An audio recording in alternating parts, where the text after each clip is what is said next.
So welcome to Letting Off STEAM, and that's STEM with an A in the middle. So as you can imagine, that has something to do with science, technology, engineering, maths, but also the arts. So if you're feeling overwhelmed by constant notifications, social media drama, or the pressures of work or study, know that you are not alone. We live in a hyper-connected world, and our mental health has become more crucial than ever. Here's the exciting part. While tech often adds to our stress, it can also offer powerful solutions. So in this panel, we're going to hear from our experts about how cutting-edge technology and holistic well-being practices are actually joining forces to support us. So from stress management and boosting emotional resilience to breakthroughs in neuroscience and data science, we are hopefully going to cover it all. And I'm excited for us to get started by introducing our amazing panelists. So as you know, I am Diana Chao, and thanks to the wonderful introduction, I am the founder and executive director of Letters to Strangers. We're the largest global youth for youth mental health NGO. And today, as your moderator, I am really excited to welcome three amazing panelists. So first, we have Mr. Basim AlBeladi, who is the founder and CEO of Labayh.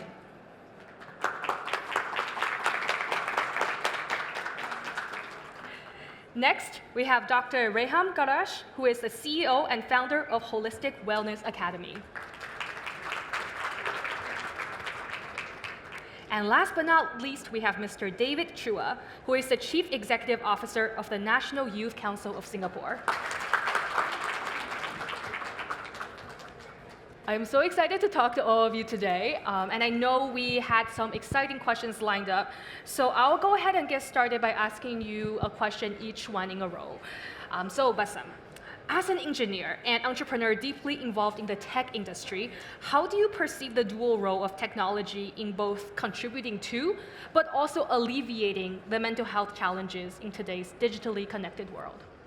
Hello everyone, thank you Diana, thank you Misk for inviting us to be here. Let's start with my story, my personal story. In 2016 I was doing my master's degree in the US. At that time, unfortunately, I had a motorbike accident.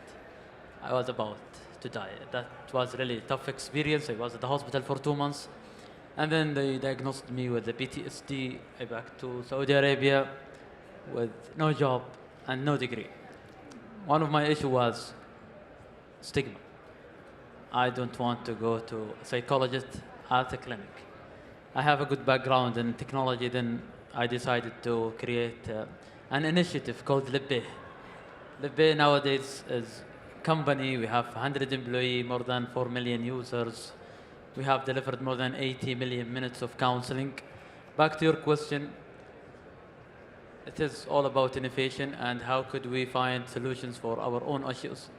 It is mental health have been around in the air since 1,000 years, but the issue was all about stigma, about believing of the disease itself and the disorders, and then asking help. It is really embarrassing to ask for help. It is expensive as well.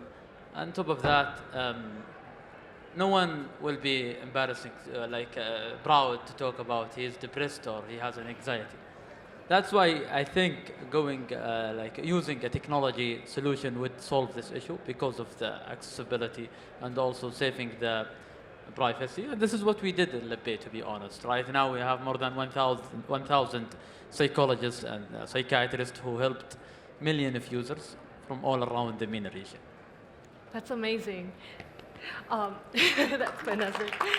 And you know, one of the things that I thought a lot about, like when we were looking at people's backgrounds and all the amazing things that you have done, is just truly how much technology has connected us, right? Like even at Letters to Strangers, my organization, we wouldn't be able to reach the 72 countries we have reached without digital connection. But on that note, you know, connection digitally is fantastic, but there's also so much to be said about physical connection. And so, Dr. Reham, I'm wondering, as the founder of the Holistic Academy, you're emphasizing a comprehensive approach to well-being. So can you explain how integrating your mind, your body, and your spirit can help individuals manage stress and build emotional resilience in our society? Amazing. Thank you so much for the question. I think the biggest struggle when we talk about mental wellness is people think they can talk their way into mental health. which is not possible. Because talking only involves like one part of your whole system. It's your cognition. So what's very important when we want to talk about achieving mental well-being is to understand where does it come from? What are the roots of a mental wellness? So one of the major roots is physical, so your digestive health. Because 90% of your feel-good hormone, the serotonin, is actually coming from your digestion. So if you have a messed up digestion, then it's very hard to feel happy. And the other part that also comes from your digestion is your nervous system. You have very complex nervous system in your gut that remembers every time that you have been stressed, worried, and every time you go in life and you encounter a situation that reminds you of the previous situation in which you felt stressed and worried, suddenly you're going to feel the same feelings again. And why? Because your body wants to release the trauma that has been stored in your nervous system. So it's very important not to think we can talk our way into having a well mindset. We really need to understand the roots of where is it coming from. So holistic approach can help us really heal our digestive system and understand the gut-brain connection. It can help us also understand the link between our fascia, muscles, and joints, and all the somatic system that we have, and how our emotions is stored there. So we don't think our way into healing our emotions. We really have to understand where the emotions are stored so we can release them from the body, because that's the only place where emotions can be stored and released. So that's also very important. Thirdly is spirituality. So like Dr. Sarah Campbell, she always says the antidote to anxiety is not calm. It's actually trust. So when we have trust, we have faith, and we have a very good spirituality, and we understand what spirituality means to us, because it can mean so many different things for each person, even if we have the same religion. It's not about religion. Spirituality is understanding your own unique connection with your own creator, and having that connection and understanding what that means to you, and feeling that you are guided all the time, and that you are actually connected and you are never left behind and never left alone. That really holistic approach can help us achieve mental well-being the right way and the complete way, where we don't feel that we are stuck in our mind, because the mind is only one part and one piece of the puzzle. I love that so much. You know, the whole mind-body connection is something I know so many of us have personal experience with. When I was in high school, I actually got an eye disease that made me go blind for half of high school. And it wasn't until I got proper mental health care that my eyes also started getting better. And so there's so much to be said there about that holistic approach. So, David, moving on to words about that role of the community, and also how we as intergenerational collaborators and just people interested in this field can help each other. How has the work by the National Youth Council utilized technology to help support the mental well-being of Singaporean youth, particularly in terms of managing digital overwhelm and social media pressures? So we are part of the Singapore government, and we use technology in some of our solutions, mainly to destigmatize, as Basim has said. We also use it to grant more access to services and to counseling services for young people. We also want to use technology to create nudges so that they also learn how to seek help for themselves. And then finally, technology helps with the matching of needs with the right resources, the professional help that is needed. The way that the Singapore government has done it is to put it into a national master plan. So we had one mental well-being strategy that was launched in October last year. Within that strategy, there are 2 digital platforms. We call them MindLine, which is targeted at young people, and MindSG, which is actually more integrated, like what Reham shared, as part of a holistic overall physical well-being solution package. Each one has about 13,000 users a day and maybe 1.5 million user bases. They have a suite of services inside, anything from a Let's Talk initiative to a self-care lounge.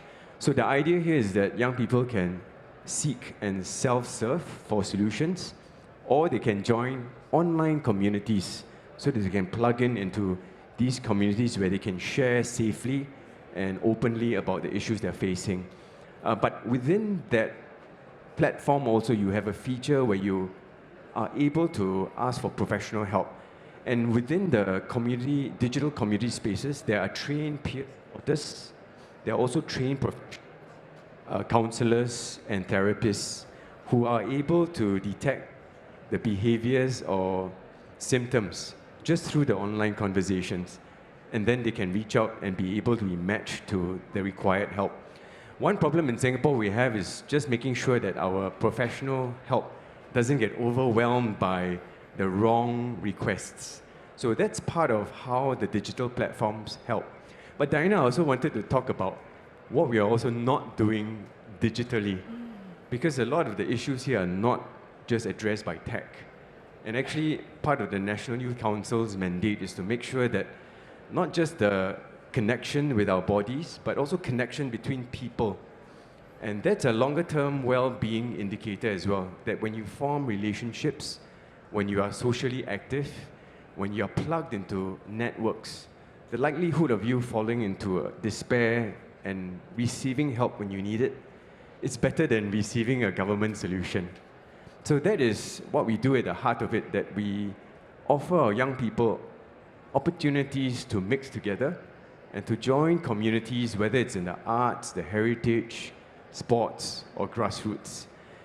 The other thing we are also doing that's not tech in a way is to try and limit screen time to our young people. So this one will be interesting for us to discuss later, and I can share a little bit more on that. But the research is starting to bear out that there are too many narratives bombarding our young people, and it's causing some confusion. And so amidst that complexity, actually there's a lot to think about in terms of how we help our young people navigate, and also how we limit their amount of screen time, especially for the much younger children who are not mature enough to handle so much information and content. I'll leave it as that, and we can have a good discussion. We are going to have a very vibrant group discussion about this. And I appreciate that so much. Actually, it's really funny because sometimes when we ask our folks to write letters and they have to handwrite a letter, the more we do it, the younger folks are more saying, oh, well, I've never had to handwrite a letter before, which is quite fun. So I appreciate that so much. But speaking of what we can and cannot achieve with tech, I would love to know, Basim, what you have seen in this field. Because there is still a lot of opportunities for tech to create that space, right? So with the rapid development of apps and digital tools, how do you see software solutions playing a role in stress management and emotional resilience? And can you share any innovative approaches or technologies that are making a significant impact? Yeah, let us talk more about the problem itself. Now in Saudi Arabia, 1 out of 3 is suffering from mental health issue once in their life. Globally, it's around the same thing. Here in MENA region, we have more than 100 million are suffering right now. So when it is a big issue, big challenge, we should have innovative solutions. That's the thing, how we could help people. We don't have that much number of psychologists, psychiatrists. The global, the best country in the world, they have 6 psychiatrists for 100,000 population. This is the best country. Here in Saudi Arabia, we are 2 only for 100,000. So we need innovative solution. We need something different to help more people as we can. What I think is, now, for me, there is 2 things that could help in solving this issue and to detect the issue from early days. 50% of the mental health disorders started before 15 years old. So it starts with the kids, but no one noticed them. So what I think is 3 things. The first one is assessment, doing assessment for the whole country for a very big population to get more information, more data. And the second thing is the wearables. Now every one of us using a smart watch, for example. We are using our smartphone. When we integrate this wearables with mobile apps or other tech solutions, then we have more data. And the third thing, I think it is AI. As simple as that. AI would play a big role to help more people, to be honest. Now, I think most of us is using ChatGPT, and I recommend you guys to use the premium version of it. The premium version, you can find a really good solution. I think this would help more people, and by using technology and integration between the mobile apps such as our app Labayh and also clinic, because there is no only one solution, to be honest. Labayh we are trying to do our best, but we are only one player in the game. But also there should be like a government initiative, schools, universities, and also private clinic, governmental clinic, primary care. What I really love with the Ministry of Health initiative right now, they integrated the mental health care with each primary clinic here in Saudi Arabia. So it is part of the primary clinic. That's how we can develop better solutions. I love that you're taking this holistic approach to how we can work across our different fields. And so speaking of holistic things, Dr. Reham, Holistic Academy likely offers various resources for those who are seeking support. So could you highlight a few specific programs or workshops or tools that participants can explore after this session to continue their mental health journey? Thank you for the question. And I think I'm going to start with this. The Holistic Academy is just a seed for a big vision, for a big dream that I have. And this dream is to inspire a local and global movement to make wellness accessible. True wellness, true authentic wellness. Because what happens now is that everyone wants to be well, but everyone doesn't know how to be well. Because every time I give a talk about wellness, they come up and say, how can I book a session? Because that's what they want. They want wellness, and I understand. And what I try to do with the Academy is to make wellness accessible by training wellness coaches that can hold a space for people in their communities to facilitate and deliver wellness services. And the biggest thing that people need, and this I've learned this through my own journey as a holistic physician, is they need more than anything, more than the food prescription, more than the supplements, more than anything really, any protocol you can give them. They need the safe space. The nervous system in front of them has to be really regulating for them. And this safe space probably is the only space they have ever had in their life where they are not judged. They can be freely who they are, and really feel it all, cry it all, be everything they want without having to have a mental illness. Because here I'm talking about wellness. Most of us here maybe don't have a mental illness, but we don't know where to go when we are struggling. And we don't want to be given an ICD code of a diagnosis. We want someone that can help us feel safe to be who we are and to really process life. And this Academy trains people that know how to do this. They know how to help you be really safe and feel safe to process everything that you have been through, to be able to give birth to who you really are. And who you really are, everybody needs you, because that's why you have been created in the first place. Your own soul has to be here for a reason. And everything that we go through in life helps us only wear masks and helps us only be someone who we are not supposed to be. And it's only because we don't feel safe to be who we are.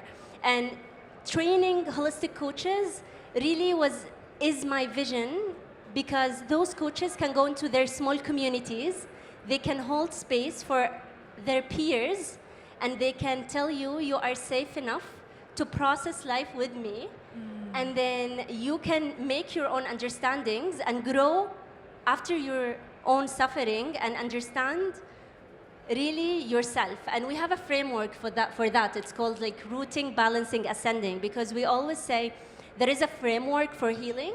It doesn't matter what you do, it matters how you do it.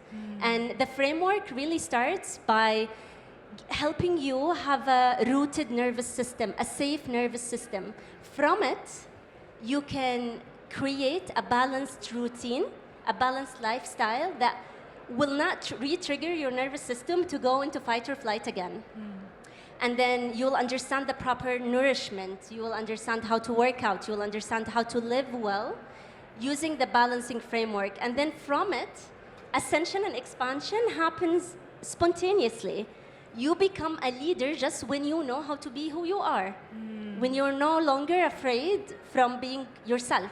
So the routing, balancing, ascending is the framework we train our coaches to embody, to be able to hold sessions for people in their communities. So if anyone is dreaming or aspiring to become that person for people in their community, they can definitely join us. Otherwise, I can always offer sessions. I love that. That's awesome. And I really love the whole, you just want to have someone who you feel safe to process life with. That's a wonderful quote. David, question for you. Can you share some insights from your youth research on the most pressing concerns for young Singaporeans today, and how these findings are shaping the National Youth Council's approach to mental well-being within your programs? Okay. The top five pressing concerns facing future uncertainty, emerging adult responsibilities, finance, which has to do with cost of living, work, and studies. I don't think it's too different from Saudi Arabia as well. So the way that helps us think about how to help the young people address it is to come up with education modules that address mental well-being and education career guidance in schools. But more than that, actually, I like what you said, Reham, about processing life, because we are also giving birth to a movement called Mentoring SG. And that actually introduces adults like mentors, wellness coaches, into the lives of young people so that they can process life, in your words. And that's really important, because that probably gets to the root of some of the causes of deep anxiety. The other things that we are doing are also to maybe help them become more resilient by introducing doses of uncertainty. And here's what I mean. The more uncertain they are, actually you have to help them build up some degree of muscle to confront uncertainty. And we have programs in the outdoor adventure space where we take our young people and let them face uncertainty in the form of nature and in the form of working together with people that they've never worked before. And it's a controlled environment so that they learn to understand that the anxieties that they feel can be overcome, and they will build the muscle for that. And similarly, we want them to also then take that experience and get out of Singapore, out of a big comfort bubble, explore, get exposed to the world, to the region, to new experiences. And when things don't go their way, they have to know that it's okay, that you can be flexible enough and you can be adaptable enough to deal with changes in the situation. And if they can extrapolate that to live situations, that's good. So that sort of informs some of the things that we're doing in terms of the programming with the Ministry of Education, with the Ministry of Social and Family, and even with the Ministry of Health. So that the addressing of mental well-being is a much more holistic one, as you said. And I would be interested to hire some of your wellness coaches and see whether there is some degree of learning we can do in introducing that to our young Singaporeans. That's awesome. I'm feeling like this is like a master class in networking. Well, I really appreciate all of your insights. And Basim, I just have one last question for you before I go on to perhaps closing thoughts from all three of you. So Basim, I know you've successfully merged technology and entrepreneurship throughout your career. So what role do you believe startups and tech companies should play in addressing mental health issues, both in their products but also workplace cultures? Yeah, I think, let me start with this story. 2 years ago, one of my friends is a CEO of one of the corporate here in Saudi Arabia. He called me at 10 p.m. Basim, one of my executive doesn't work with us now for almost 2 months. He didn't came to the office. He's really suffering from severe depression. He's about to divorce his wife, and he doesn't want to work anymore, and he rejecting any type of support. We need your help.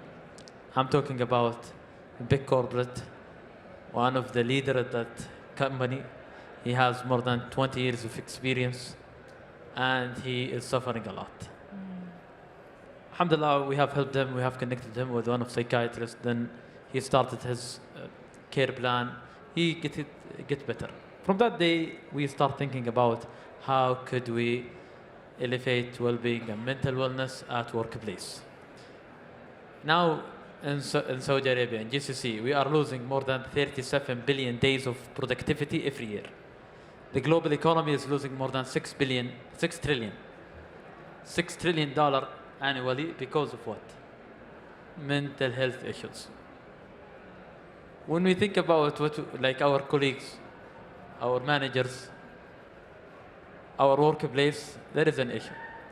Work is one of the most important meaning in our life. When you ask someone, what is the first question, what's your name? The second question, what do you do? As simple as that. So it really matters for every one of us. If we have no job, we prefer not to meet anyone. No one would be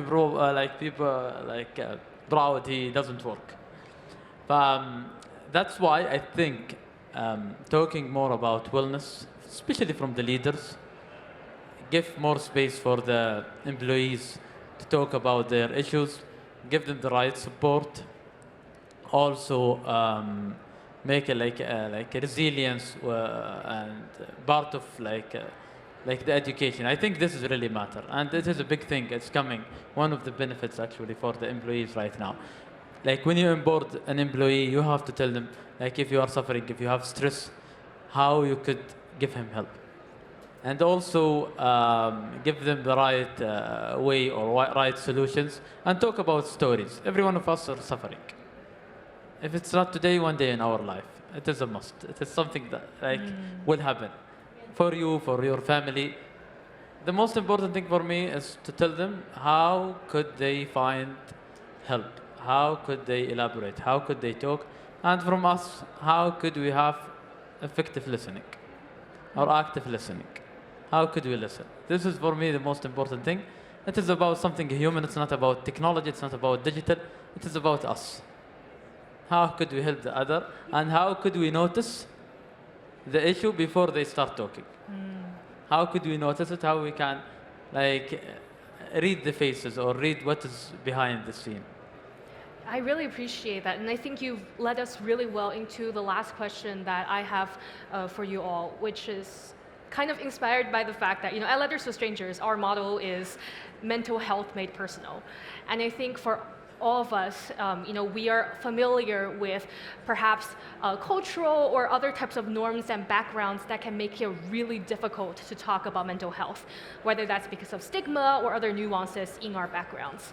So I was curious if you could share a little bit about what are some approaches you've found to be most helpful in overcoming some of those barriers. So I can share something, if that's okay. Yeah, I'm thinking Dr. So Reham. I loved what Basim said about normalizing or making people know that it is okay, that you will go through burnout and that is fine. You will go through depression and that's okay. Anxiety will show up and that's fine. There isn't anything wrong about you experiencing those states. So the only thing wrong is that we don't know how to exit. We don't know how to go back. And I want to highlight here something that Dr. David Koplak mentioned in one of his books. He talked about post-burnout growth. And that book is about rehumanizing medicine. And he said, and also the medicine wheel, he talked about it in both of them. He said, we will burn out, and that is okay. We just need to know how to grow post-burnout.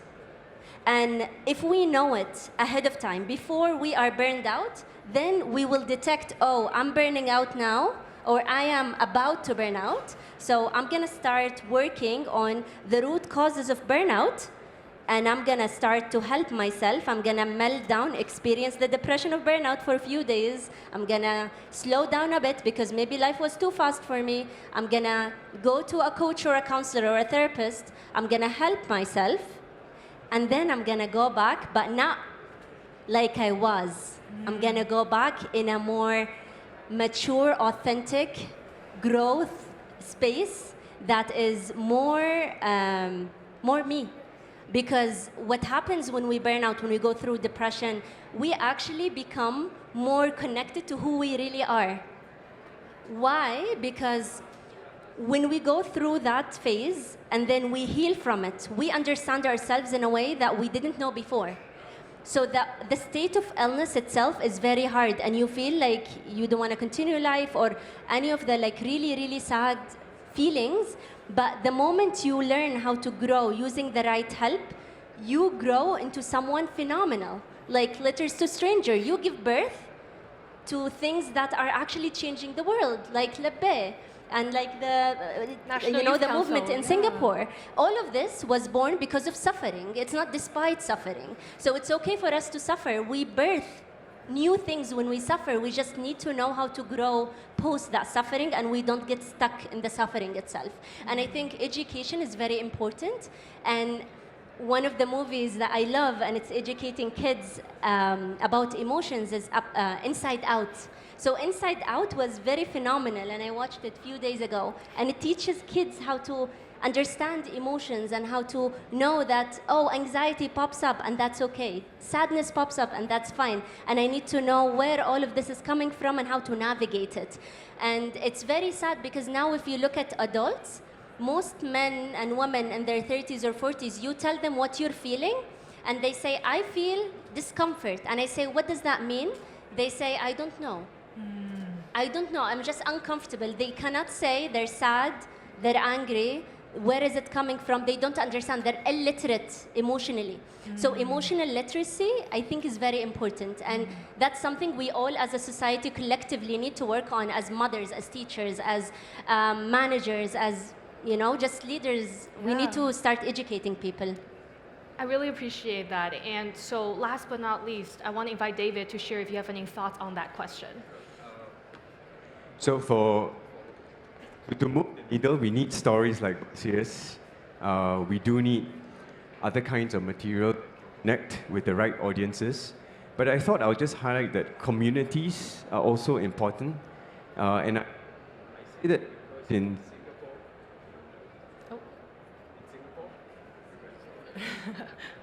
in Singapore, we have customized programs, and I want to highlight something that our young religious leaders in the Malay Muslim community, the Azatizas, did with a movement called Muslim.sg.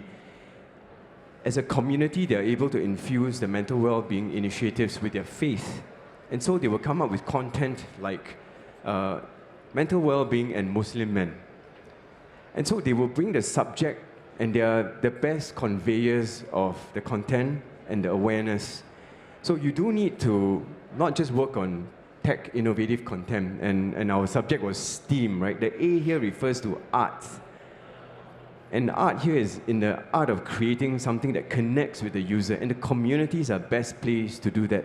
So each of you in your own specific communities, you have a role in taking the professional content and customizing it to your community and getting it out there, so that the destigmatization happens, so that the elephants in the room that are not being talked about are talked about, and the adoption of the right behaviors and habits and routines can happen.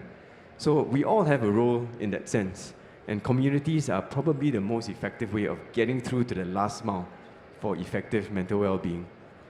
I love that. I think throughout this panel, we have heard so much, from how personal experience can color and influence our journeys, to how important it is to be holistic as we approach that, and how important it is for us to work intergenerationally across faiths to really figure out what needs to happen next for wellness. And I think if I had to sum this all up in maybe one sentence, it would be that wellness and well-being in general, it's not about just the absence of symptoms. It's about the presence of community, of connection. So thank you so much for joining us today.